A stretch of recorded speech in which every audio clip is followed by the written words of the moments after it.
정부는 그동안 섣불리 규제를 풀지 않겠다는 입장을 지켜오다가 갑자기 태도를 바꿨습니다.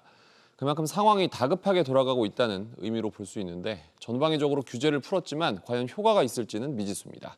정광윤 기자, 불과 2달도 안 돼서 또 규제 지역을 푸는 이유 뭐라고 봐야 될까요? 네, 집값 떨어지는 속도가 빨라도 너무 빠르다고 보고 있는 겁니다. 앞서 정부도 하향 안정세가 필요하다고는 했지만 집값과 전세값이 지금 같은 속도로 떨어진다면 세입자들이 전세보증금을 돌려받기가 어려워질 수가 있습니다. 네. 또 미분양으로 건설사들이 부실화된다든지 이런 부작용들도 터져나올 수가 있습니다. 거래가 아예 말라붙은 것도 문제인데요. 최근 들어 서울 아파트 평균 거래 건수가 한 달에 600건대입니다. 따져보면 서울 25개 구에서 각각 하루에 한 건도 채 거래가 안 되는 겁니다. 네. 기존 집을 팔아서 이사 가려는 실수요자들은 발이 묶이는 상황인데요. 정부가 대출 규제 등을 풀어서 거래를 좀 활성화해보겠다는 겁니다. 효과가 있을지 궁금한데 시장에서는 어떻게 보고 있습니까?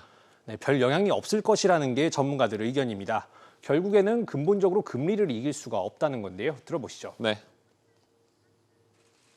추가적으로 금리가 더 이제 오르고 가격이 더 떨어질 수 있다라는 우려감들이 이제 심리적으로 작동하고 있다 보니까 이런 파급적인 조치에도 당장 시장에서 뭔가 영향력을 발휘하기는 좀 어려운 상황이라는 거. 이미 시중은행 주택담보대출 금리가 8%에 다가서고 있고 내년엔 9%를 넘을 거란 예상이 나오는데요. 이 정도 되면 대출을 풀어준다고 받을 수 있는 수준이 아니라는 겁니다.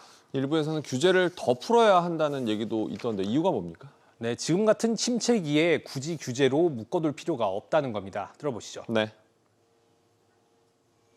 서울을 포함한 규제지역 해제에 더 전향적이어야 하고 토지거래 허가구역이라든지 또는 취득 양도 단계에서 좀 세금을 중과하는 정책들 이런 부분들에 있어서 조금 더 공격적인 규제 완화가 필요할 수도 있겠습니다.